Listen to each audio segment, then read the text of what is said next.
안녕하세요. 마가복음 해설 22번째 시간입니다. 저는 박민호 목사입니다. 이제 마가복음에 네 가지 비유가 나오는데 그 중에 마지막 네 번째 비유에 들어섰습니다. 오늘 말씀은 마가복음 4장 30절부터 32절까지입니다. 확인해 보겠습니다.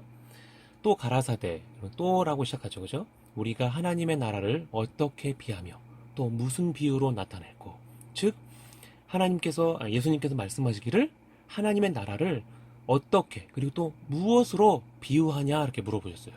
스스로 대답하셨죠. 그러니까 이 비유는 무엇에 관한 비유라고요? 예, 하나님의 나라에 대한 비유입니다. 도대체 그 하나님의 나라가 무엇인지는 계속해서 앞에서부터 첫 번째, 두 번째, 세 번째 그 설교의 그 비유에서 얘가 말씀을 드렸습니다. 설명드렸습니다. 하나님의 나라는 또 무엇에 대한 이야기라고요?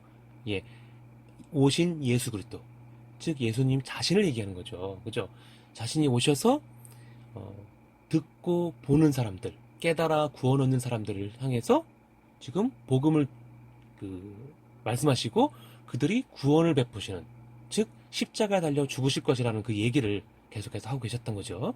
자, 오늘 마지막 네 번째 비유입니다.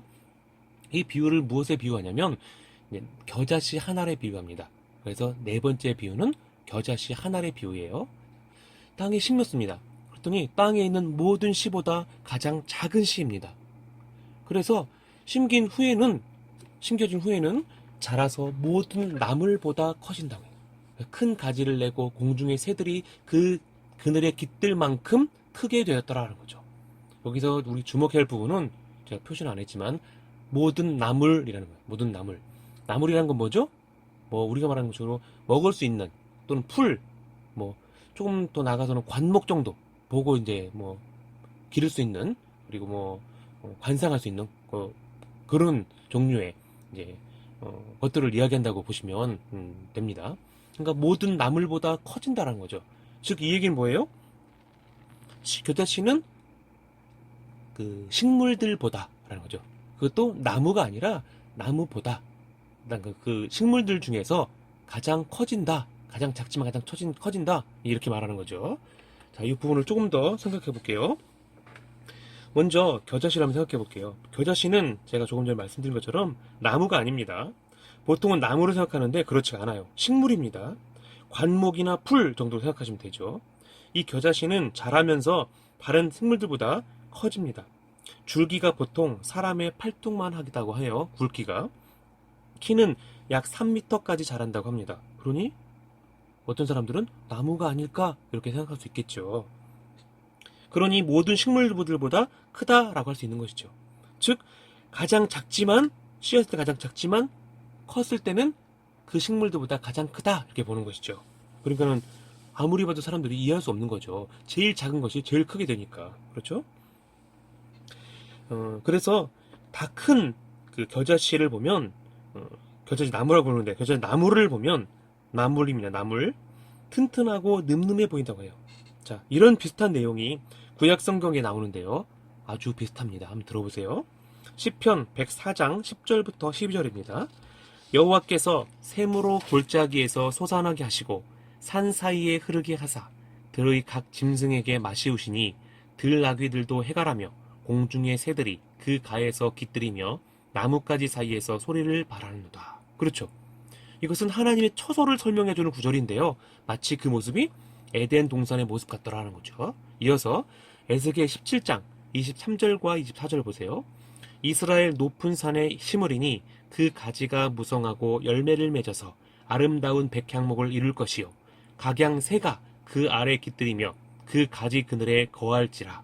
들의 모든 나무가 나 여호와는 높은 나무를 낮추고 낮은 나무를 높이며 푸른 나무를 말리우고 마른 나무를 무성케 하는 줄 알리라.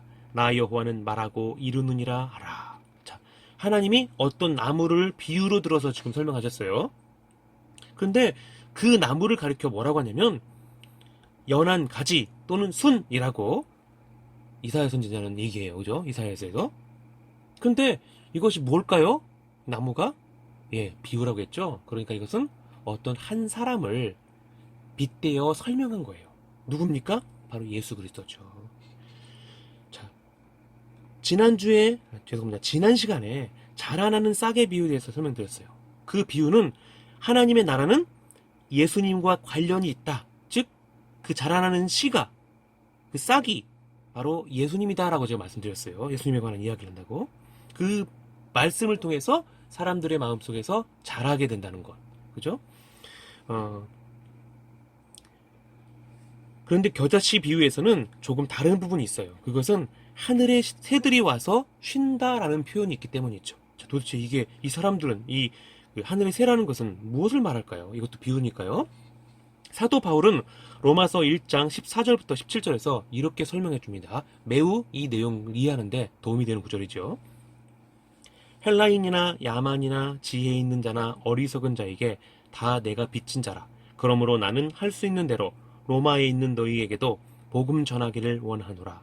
내가 복음을 부끄러워하지 아니하노니 이 복음은 모든 믿는 자에게 구원을 주시는 하나님의 능력이 됨이라. 첫째는 유대인에게요 또는 헬라인에게로다.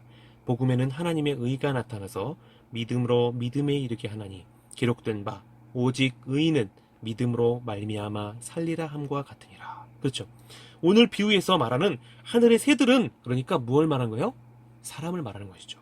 로마서 1장의 내용으로 말하자면 이거예요. 이방인 또는 이스라엘 백성들 중에서 하나님께서 택하신 백성들이 바로 이 겨자씨 한 알이 커서 자란 그 나무처럼 크게 자란 그곳의 가지에 깃들 것이다 라고 말하는 거죠. 즉 그 예수 그리스도, 그렇죠? 겨자씨가 예수님이니까 예수 그리스도를 중심으로 해서 많은 믿는 자들이, 즉 회개하고 예수님을 하나님의 아들로 믿고 또 영접한 사람들이 죄사함을 받기 위해서 모인다는 거죠. 그죠? 그렇게 보시면 되죠. 그것이 언제 이루어진다고요? 십자가에서 이루어지는 겁니다. 그러니까 이 비유 또한 예수님의 십자가에 관한 이야기를 하는 거예요. 그러니까 이 사장에 나오는, 마가복음 4장에 나오는 네 가지 비유는 모두 다 예수님의 십자가와 연결된 거예요. 자, 예수님은 누구시라고요? 마가가 계속 얘기하고 있죠. 그죠? 예수님 누구실까요? 이렇게 물어보죠. 뭐라고요? 십자가에 달려 죽으시고 대속물로 자기 자신을 주실 분이라고 설명합니다.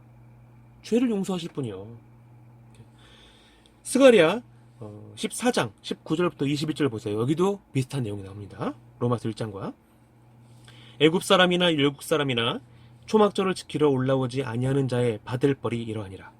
그 날에는 말 방울에까지 여호와께 성결이라 기록될 것이라.